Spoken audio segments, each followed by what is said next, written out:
carácter taxonómico es un atributo de un miembro de un taxón, entendiendo como taxón el grupo de organismos con el que estamos trabajando. Es un atributo de un miembro de un taxón por el cual es distinto o puede ser distinto de los miembros de otro taxón. Es decir, un carácter taxonómico son los atributos que nos van a ayudar a diferenciar organismos. ¿Qué tipo de caracteres taxonómicos o qué tipo de caracteres conocen? ¿Esos son los que tienen los peces? No, esos son categorías taxonómicas. Y caracteres taxonómicos son los atributos. ¿Qué caracteres se les ocurre que podemos encontrar en el pico? Anatómico, el pico, ¿qué tipo de carácter sería? Físico, que se llama morfológicos, ¿no? Caracteres morfológicos, anatómicos, ¿qué otro? Fisiológicos, genéticos, podemos encontrar ahí no sé. Pues ¿dónde vive este organismo? ¿Cuáles son el tipo de hábitat en el que se encuentra? El tipo de alimento, caracteres morfológicos. ¿Cuáles son sus medidas? El color, el número, el tamaño, la forma. Es un tipo de caracteres morfológicos. Caracteres fisiológicos.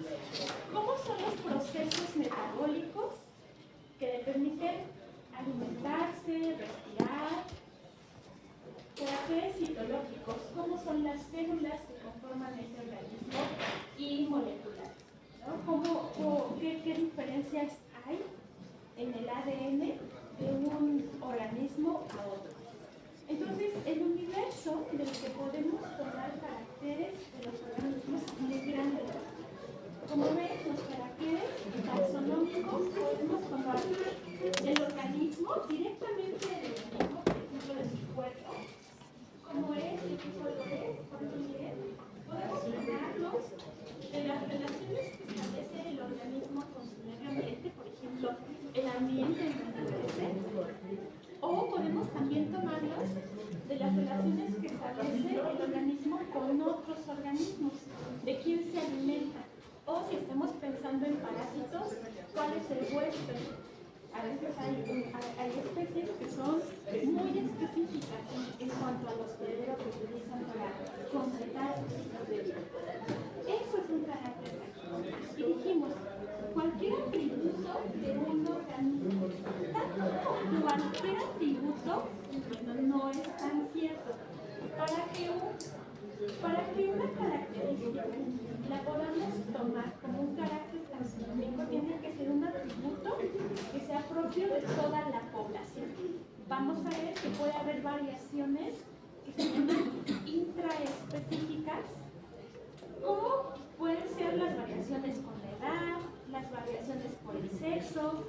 Las hembras a veces pueden ser muy diferentes de los machos, pero eso no los vuelve una especie distinta.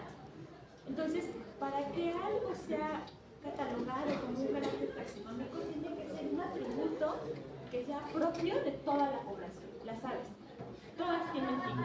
Eso sí puede ser un atributo, ¿no? Tienen huesos porosos que pesan menos y pueden volar. Eso sí puede ser un carácter taxonómico. Pero si es solamente porque uno es más grande que el otro, eso puede ser una variación intraespecífica de machos y hembras, y eso no nos serviría como carácter taxonómico. Esos son simplemente variaciones dentro de la misma especie. Los caracteres podemos también pensar que hay diferentes tipos. Están los caracteres discretos y los caracteres continuos, dependiendo de lo que midan. Los caracteres discretos dicen que describen atributos unitarios distinguibles por su forma, estructura o evidencia. En los caracteres discretos hay clases muy bien definidas. Ejemplo, el filo macro. ¿A qué clase pertenecen las hormigas? Hormigas. ¿Las arañas? Arácnidos.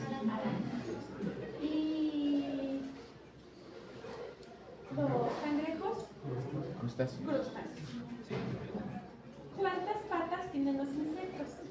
6, ¿Y los arácnidos? 8, ¿Y los cangrejos? 10. 10 si consideramos el último par que está modificado. Entonces, el número de patas es un carácter discreto. Hay clases muy bien definidas. No puede haber 6.33 pares de patas, ¿no? Solamente hay 6, hay 8 o hay 10. En el caso de los estambres, ¿se acuerdan de esta clasificación que usamos? De monocotiledonias y dicotiledonias. ¿Cuántos elementos tienen las monocotiledonias? 3 o múltiplos de 3. 3, 6, 9. Pero ¿y las dicotiledonias? 5. 5, 4, números distintos. Pero no vamos a encontrar una monocotiledona que tenga 3.33 estambres, ¿no? Entonces, eso es una clase bien definida, eso es discreto. Y continuo, pues es lo contrario. Son caracteres que describen atributos en un rango de situaciones sin límite entre las unidades de medida. Es decir, que vamos a encontrar todas las posibilidades de este intervalo. Ejemplos. ¿Cómo, perdón? El tamaño puede ser un ejemplo de carácter continuo. La talla, no sé, pensemos en la altura, ¿no? Hay personas que miden unos 50, unos 52, unos 53, unos 54 y encontramos toda esa variación. En el tamaño de las alas de las mariposas. Las alas, la especie tiene un tamaño definido que puede oscilar entre 8 y 10 centímetros. Y en este intervalo podemos encontrar 8, 8.1, 8.2, 8.3, 8.4, toda la gama de variación. El color es otro ejemplo de carácter continuo. Si nosotros tenemos un ramo de flores rojas, vamos a encontrar todo el intervalo de variación del rojo, ¿sí? No, hay desde un rojo muy intenso hasta un rojo más claro, pero encontramos todo este gradiente. Eso es un carácter continuo. Entonces, los caracteres son estos atributos que nos van a ayudar a reconocer a los organismos. Y decimos que nos sirven para dos cosas fundamentales. Son diagnósticos, como cuando estamos enfermos y vamos al médico. Entonces llegamos con el médico y le decimos, tengo flujo nasal, mi temperatura está por arriba de la normal, tengo fiebre, me duele la cabeza, tengo el cuerpo cortado. Y entonces el médico dice, tiene usted gripita, y te da un medicamento para que te cures la gripita. Eso es un diagnóstico. En base a un conjunto de síntomas, el médico te dice qué enfermedad tienes. En los organismos funciona exactamente igual. En base a un conjunto de características, podemos diagnosticar la identidad de ese individuo. Por ejemplo, en esta imagen, aquí tenemos, como estamos viendo, que tiene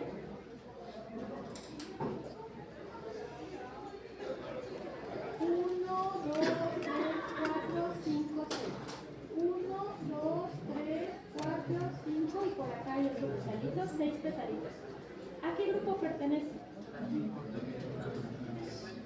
A las monos. A las monos. Tiene 6. Es múltiplo de 3. Entonces, sabemos que ese conjunto de características, 6 estambres, 6 pétalos, nervaduras paralelas en una hoja lineal, es un conjunto que diagnostica a una monocotiledonia. Entonces, en los organismos, las descripciones, las claves de identificación justo se basan en determinar qué caracteres son diagnósticos de determinada especie. ¿Qué caracteres son los que nos van a decir la identidad de los distintos taxones. Entonces dice que son diagnósticos, pueden ser específicos de un taxonado, principalmente en las categorías más bajas de la jerarquía. En la vida real, decimos que sirven para diferenciar a unos taxones de otros en la práctica. Eso es lo que nos va a ayudar a diferenciarlos. Ejemplo, este es un grupo, una familia de plantas, familias citáceas. Las citáceas están formadas por diferentes géneros. Entre esos géneros está Allium y Cistus. Las flores de Allium del lado izquierdo y las flores de Cistus del lado derecho son muy parecidas, son plantas muy semejantes. Un carácter diagnóstico para diferenciarlos es las cavidades o el número de cavidades que encontramos en los frutos. Dice que el chile de Allium tiene un fruto con 3 cavidades. Aquí hay un lóculo, otro lóculo y otro lóculo. Y el género Cistus tiene entre 5 y 10 cavidades. 1, 2, 3, 4, 5. Entonces, con ese carácter diagnóstico podemos diferenciar los géneros de la familia Cistaceae. ¿Cuántos y cuáles caracteres? Depende de con qué estemos trabajando. Sí, sobre todo en categorías como subespecie, variedades, a veces es el color de la flor lo que nos ayuda a diferenciar subespecies. Entre más grande o más alta sea la categoría, requeriremos un mayor número de caracteres. Y la segunda función es que son indicadores de relaciones. La premisa de la que partimos es que los organismos o que nuestros esquemas de clasificación reflejan las relaciones de parentesco entre organismos. Que los grupos que reconocemos como válidos están formados por organismos que están emparentados, que tienen una descendencia, más bien una ascendencia común. Hay un ancestro que les dio origen. Entonces, entre más emparentados estén, ¿cómo serán sus caracteres? Más similares, ¿verdad? Entonces, la idea es que los caracteres nos hablan de qué tan similares o distintos son los taxones. Y esperaríamos, no siempre es así, pero esperaríamos que entre más parecidos sean, es porque comparten más relaciones de parentesco. Vamos a ver más adelante que las semejanzas no necesariamente reflejan parentesco, sino que dos cosas se pueden parecer mucho y esa semejanza se puede adquirir por caminos evolutivos distintos. Pero partamos de la premisa de que entre más semejantes, más parecidos. ¿Quién nos dice qué tan parecidos son? Los caracteres. Entonces, ¿qué construimos con esos caracteres? ¿Qué construimos con esas relaciones de parentesco? Un árbol, bueno, un Los árbol. árboles de clasificación, ¿no? Árboles que hacemos en cladogramas, que es lo que usamos actualmente. Entonces, vamos a dejar que los caracteres tienen dos funciones. Son diagnósticos porque nos ayudan a identificar en la práctica y son indicadores de relaciones que nos ayudan a clasificar. Recuerden que ese es uno de los objetivos importantes de la taxonomía. Y son indicadores de relaciones, especialmente las categorías más significativas. Entonces, para eso nos sirven los taxones, para identificar y para clasificar. Ley dice que una clasificación es el ordenamiento de organismos en taxones, es decir, en grupos, sobre la base de sus similitudes y relaciones, las cuales están basadas en el estudio de sus caracteres taxonómicos a diferentes niveles. Eso es para esas dos cosas nos sirven los caracteres. Y ya hemos platicado de que hay diferentes tipos de caracteres taxonómicos. Los que tomamos directamente del individuo, los que tomamos de las relaciones que el individuo establece con su medio ambiente, como los ecológicos, biogeográficos y los que establecen o los que se generan a partir de las relaciones del organismo con otros organismos, como pueden ser también ecológicos, ecológicos. Esta es una clasificación que me propone para organizar los distintos tipos de caracteres taxonómicos que podemos encontrar, ¿sale?